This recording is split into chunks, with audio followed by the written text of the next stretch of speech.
Ravenwood Manor stood on a hill. The old house was dark and silent. People said it was haunted. They whispered of strange noises and cold spots. Some said they saw a lady in white. The manor had a dark past. Years ago, a family lived there. One night, something terrible happened. The father was found dead. His wife disappeared. No one knew what happened. Some said the father killed his wife. They said her ghost haunted the manor. Others said something evil lived there, something that drove the father mad. Whatever the truth, Ravenwood Manor remained a place of fear. Are you sure about this? Don't be scared, Em. Yeah, what's a little haunting among friends? Let's do it. Let's see if the ghosts are real. 4 friends, Jake, Emily, Ben and Chloe, stood at the foot of the hill. They were on summer vacation. They loved a good scare. They had heard stories about Ravenwood Manor. They wanted to see if the stories were true. They made a dare. Spend one night in Ravenwood Manor. No running away, no matter what they saw or heard. They shook hands, their faces pale in the moonlight. The old iron gate creaked as they pushed it open. The sound echoed through the still night, sending shivers down their spines. It felt as though the gate hadn't been opened in years, its rusty hinges protesting against the intrusion. The air grew cold, as if a cloud had passed over the sun. A sudden chill enveloped them, making them pull their jackets tighter. The sky seemed to darken, casting long, eerie shadows across the landscape. The trees swayed, but there was no wind. It was as if the forest itself was alive, whispering secrets and warnings. The leaves rustled softly, creating an unsettling symphony that heightened their sense of unease. They walked towards the house, their footsteps slow and heavy.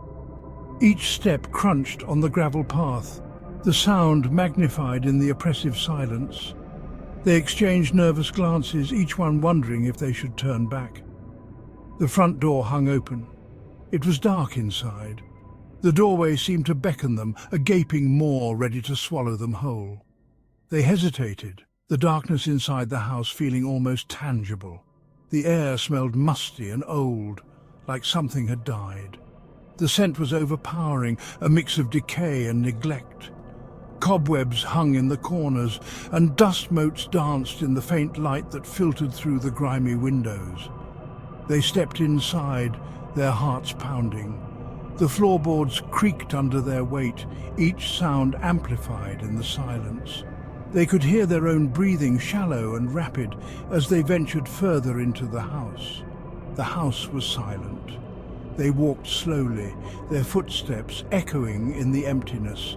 Every creak and groan of the old house seemed to follow them, as if the building itself was watching their every move.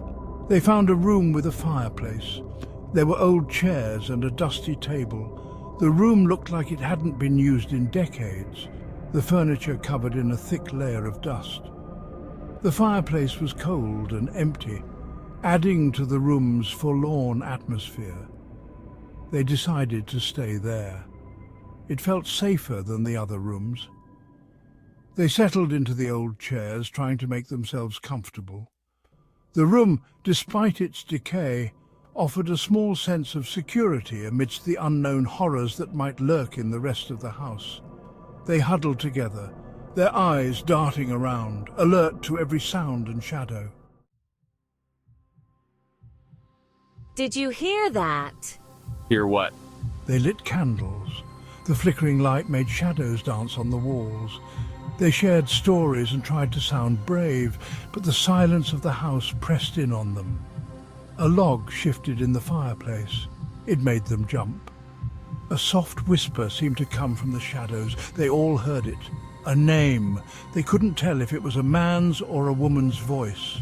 They sat frozen, listening, waiting for the whisper to come again, but there was only silence.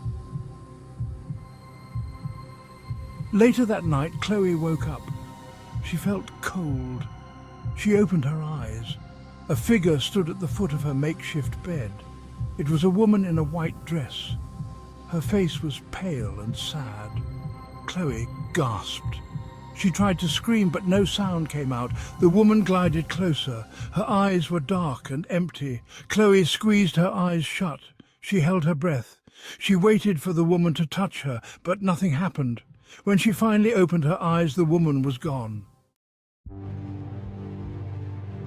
The next day, they explored the manor.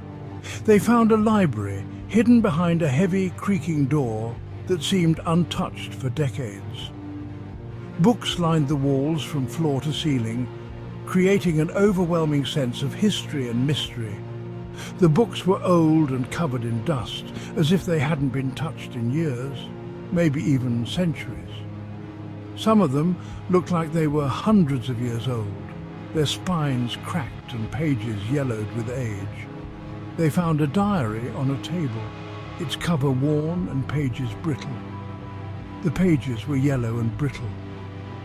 The writing was faded, almost illegible in places. They could barely read it, squinting to make out the words that seemed to tell a story long forgotten. The diary belonged to the woman who lived in the manor, a woman whose life seemed to be shrouded in mystery. She wrote about her life, her joys and her sorrows, painting a picture of a time long past. She wrote about her husband, a man who seemed to be the center of her world. She wrote about how he was acting strangely, his behavior becoming more erratic with each passing day. He was hearing voices, she wrote. He was seeing things that weren't there, shadows that seemed to whisper secrets. The last entry in the diary sent chills down their spines, a haunting glimpse into the woman's final days. "He's gone mad," she wrote, her words filled with fear and desperation. "He's trying to hurt me," she confided in the pages, her terror palpable. "I don't know what to do," she admitted, her helplessness echoing through the years. They never found out what happened to the woman, her fate lost to the shadows of the past. The library, with its secrets and stories, remained a silent witness to the mysteries that unfolded within its walls. They decided to leave. The diary was too frightening. The whispers were too real. They wanted to go home. They ran to the front door, but it wouldn't open. It was locked. They rattled the doorknob and banged on the wood, but it wouldn't budge. Panic welled up inside them. They were trapped. They ran from room to room, trying every door and window, but they were all locked. The house seemed to be holding them prisoner. We're never going to get out of here. Don't worry. They huddled together in the library. They were scared and exhausted. They had been trapped for hours. The sun was starting to set. Shadows stretched across the room. Tears streamed down her face. He tried to sound brave, but he was terrified. Suddenly the candles flickered and went out. The room was plunged into darkness. They could hear their own breathing. They could hear their own heartbeats. And then they heard something else. A low growl. It was coming from the corner of the room. Look away from the house. They never went back to Ravenwood Manor. They never forgot their night of terror. They still talked about the whispers, the lady in white, and the growling in the dark. Some people said they were just imagining things. They said the house was old and creepy, but not haunted. But the teenagers knew what they had seen. They knew what they had heard. They knew that Ravenwood Manor held dark secrets, secrets that would never be revealed.